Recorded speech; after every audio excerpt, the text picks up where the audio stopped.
క్రోధినామ సంవత్సరంలో శాస్త్రోక్తంగా వేద పండితులచే సామూహికంగా శతచండీ యాగాలు పాల్గొనదలిచిన భక్తులు ఈ నంబర్లకు సంప్రదించగలరు. నమస్కారం, నేను మీ జాహ్నవి. మనతో ఉన్నారు ప్రముఖ జ్యోతిష్య వాస్తు పండితులు, జ్యోతిష్య వాస్తు శిక్షణ నిపుణులు, లలిత ఉపాసకులు, ప్రముఖ ఆధ్యాత్మికవేత్త బ్రహ్మశ్రీ నానాజీ పట్నాయక్ గురువు గారు. సూక్ష్మంలో మోక్షం ఈ ప్రత్యేక కార్యక్రమం ద్వారా చక్కటి సొల్యూషన్స్ మనందరికీ అందిస్తూ ఉన్నారు కదా గురువు గారు. మరి ఒక చక్కటి ప్రశ్నని గురువుగారి మాటలు అడిగి తెలుసుకుందాం. నమస్కారం గురుగారు. శ్రీమాత్రే నమః. గురుగారు, అయితే వెరీ రీసెంట్ గా మీరు గురు చండాల యోగం గురించి చెప్పినప్పుడు గురువులకు కూడా కాస్త ఇబ్బందికర వాతావరణం ఉంది అనేసి చెప్పారు వెరీ రీసెంట్ గా. అయితే ఫిబ్రవరి టైంలో అంటే వెరీ రీసెంట్ గా ఉంది, ఇబ్బంది పడతారు. గురు రాహు వచ్చి గురు రాశుల్లో చేరుతున్నాడు, గురు చండాల యోగం ఉంది అంటే జనవరి ఆ టైంలో చెప్పినట్టు. అయితే వెరీ రీసెంట్ గా సద్గురు ఆయన కూడా గురువేగా. అవునవును, వెరీ రీసెంట్ గా నిన్ననే అయింది. అయితే ఆయనకు ఒక సర్జరీ అయింది. మామూలుగా ఎప్పుడు ఎనర్జెటిక్ గా యాక్టివ్ గా అసలు ఏ మాత్రం ఉత్సాహాన్ని కోల్పోకుండా ఉండే వ్యక్తి సద్గురు. ఆయన బోధన చక్కగా చేసుకుంటాం. మరి అలాంటి ఎనర్జెటిక్ పర్సన్ కి కూడా మనకి ఒక చిన్న బ్లడ్ క్లాట్ అయిందని సర్జరీ అని చూస్తున్నాం. అంటే వీటన్నిటికీ కారణము గురు చండాల యోగమేనా? ఇంకా జరిగే అవకాశాలు ఏమైనా ఉన్నాయంటారు అనార్థాలు? అంటే గురువులకు జరిగినప్పుడు కొంచెం తట్టుకోలేం కదా గురువు గారు. నెక్స్ట్ మే వరకు గురువు అక్కడే ఉంటాడు. ఆల్మోస్ట్ ఇంకో సంవత్సరం 3 నెలలు దాదాపుగా ఉంటాడు. ఇంకా అప్పటి వరకు కూడా కొంచెం ఈ గురుత్వ వృత్తుల్లో ఉండేటువంటి వారు, సద్గురువులు కావచ్చు, గురుత్వ వృత్తుల్లో ఉండేటువంటి వారు కావచ్చు, లాయర్లు కావచ్చు, టీచర్లు కావచ్చు, కన్సల్టెన్సీస్ నడిపేవారు కావచ్చు, వీళ్ళందరూ కూడా అంటే గురుస్థానంలో ఉండే వాళ్ళందరూ కూడా చాలా జాగ్రత్తగా ఉండవలసిన సమయం ఇది. ఎందుకంటే చండాలుడు అంటారు రాహుని. గుర్రాసులో సంచరించేటప్పుడు వాటిని ఎఫెక్ట్ ఇస్తాడు, గుర్తుపెట్టుకోండి. అది మెయిన్. ఇంకోటి ఏంటి, నేను మీకు ఆ రోజు చెప్పాను, అన్ని తారుమారు అవుతుంటాయి అంచనాలన్నీ కూడా అని. ఈ తారుమారు చేస్తుంది, ప్లస్ ఈ గురుత్వ సంబంధించిన వారికి ఇబ్బంది. ఆ రోజు ఒక మాట అన్నాను, ఏమంటే మన దేవాదాయ సంబంధించిన కాపాడుకునే సమయం కూడా వస్తుంది అనేటువంటిది. ఎందుకంటే ఇప్పుడు ఈ సంవత్సరం కుజుడు రాజు అవుతున్నాడు. కుజుడు రాజు అవుతున్నాడు అంటేనే మనం జనవరి ప్రిడిక్షన్స్ చెప్పేటప్పుడు చెప్పాం, గొడవలు, గందరగోళాలు ఉంటాయి. ఈ ఎలక్షన్ సమయంలో చాలా గందరగోళంగా ఉంటుంది పరిస్థితి, అరెస్ట్లు అవుతాయి, రకరకాలు ఉంటాయని చెప్పుకున్నాం ఆ రోజు. గుర్తుందా మీకు? పోలీస్ డిపార్ట్మెంట్ డిఫరెంట్ గా యాక్ట్ అవ్వడం కానీ ఇట్లాంటివన్నీ ఉంటాయని. అందుకని నేను చెప్పేది ఒకటే, గుర్రాసులో రాహు సంచారం జరుగుతుంది కాబట్టి రాహు ఎప్పుడు కంట్రోల్ అవుతాడనే విషయం మనకి శాస్త్రంలో ఉంది. అంటే రాహు గ్రహం కంట్రోల్ అయిందంటే, అంటే కంట్రోల్ అవడం అంటే ప్రసన్నం చేసుకోవడం రాహుగ్రహాన్ని. అతను మనం ఎక్కడ కంట్రోల్ చేయగలం? రాహుగ్రహం ప్రసన్నం చేసుకోవడం అంటే ఏమిటంటే, ఇక్కడ ఒకటి పితృదేవతలకి చేసుకోవడం, అంటే మన పూర్వీకులు ఉంటారు కదా, వాళ్ళకి స్వయం పాకం ఇవ్వడం కానీ, తర్పణాలు వదలడం కానీ చేయడం ఒకటి చేస్తుండాలి. అమావాస్యల నాడు తర్పణాలు వదలడము, మరియు పితృదేవతల కోసం స్వయం పాకం ఇవ్వడం చేస్తూ. రెండవది దుర్గా అష్టకము, దుర్గా నామస్మరణ ఎక్కువగా చేయడము. మరియు మరొక విషయం ఏంటంటే, ఇక్కడ వీటితో పాటు కాలభైరవ అష్టకం ఇవి చేస్తున్నట్లయితే చాలా మటుకు కంట్రోల్ అవుతుంది. దుర్గా కవచం చదువుకోవచ్చు. క్రోధినామ సంవత్సరంలో శాస్త్రోక్తంగా వేద పండితులచే సామూహికంగా శతచండీ యాగాలు పాల్గొనదలిచిన భక్తులు ఈ నంబర్లకు సంప్రదించగలరు. అయితే ఇక్కడ చాలా మందికి నేను నిన్న నైట్ జరిగినప్పుడు చాలా మంది అడిగారు, అదేంటంటే ఆయనకి హెల్త్ ఇష్యూ రావడం.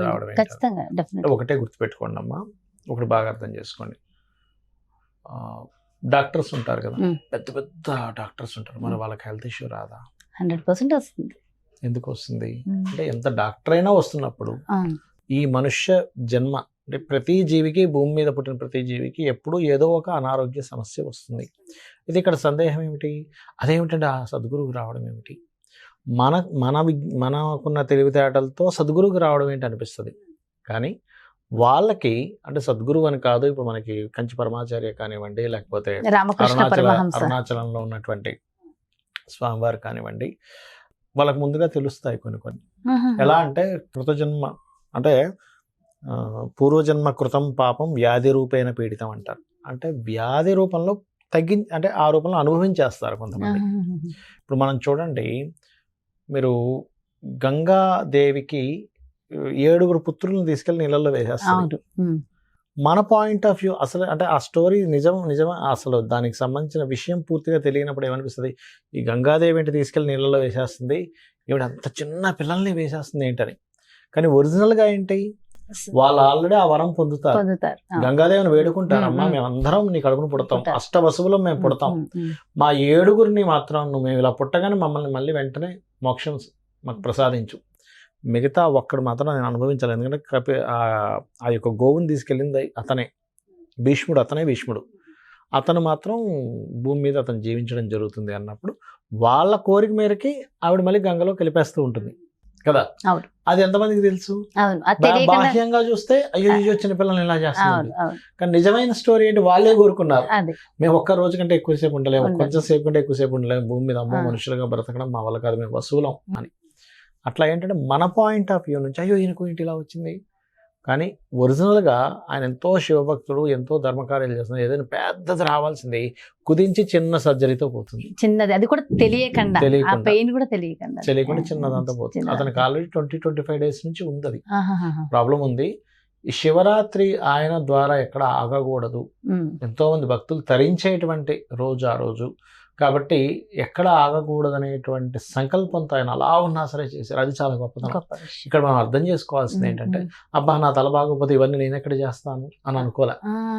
శివుడు గొప్పవాడు, శివుని చేయడమే నాకు జన్మతరం, ఇది తలనొప్పే ఉంది, లోపల క్లాట్ అయితే నొప్పే ఉంది, శివుని కంటే గొప్పదా అనేటువంటి భావనతో చేశారు, చూసారు, అది గొప్పతనం ఇప్పుడు కూడా. రామకృష్ణ పరమహంస కూడా ఈ పుండుకు పుండైంది అనేవారట కదా, ఈ చెయ్యికి పుండైంది, ఈ పుండుకు పుండైంది, అంటే వాళ్ళ దేహాలను ఎప్పుడు కూడా ఏదో అంటే దాని మీద ఏదో కోరిక మోహం పెట్టుకోకుండేవారు, ఇదొక దేహం, నేను దేహాన్ని కాదనే భావంతో ఉండేవారు. వాళ్ళు ఇంకా గొప్పవాళ్ళు, రామకృష్ణ పరమహంస కానివ్వండి, వాళ్ళందరూ చాలా గొప్పవాళ్ళు.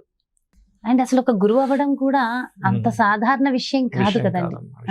నిజంగా మనకి మనలో ఉన్న అజ్ఞానాన్ని తొలగించి మనకి జ్ఞానాన్ని ప్రసాదించే గురువు. అయితే గురువు గారు ఇన్ని రెమెడీస్ ఉంటూ ఉంటాయి కదా, కొన్ని రెమెడీస్ వల్ల పరిహారాలు ఇవన్నీ ఉంటాయి కదా, మరి అలాంటివి చేసుకుని ఇతను నాకు తెలిసి సద్గురువుకి తెలిసి ఉండొచ్చు, కాకపోతే అతను అనుభవించి ఉండొచ్చు. ఇంకోటి పర్టికులర్ గా నాకు ఇటువంటి రోగం రాకూడదని చేసుకుంటే కూడా రాకుండా ఉంటుంది.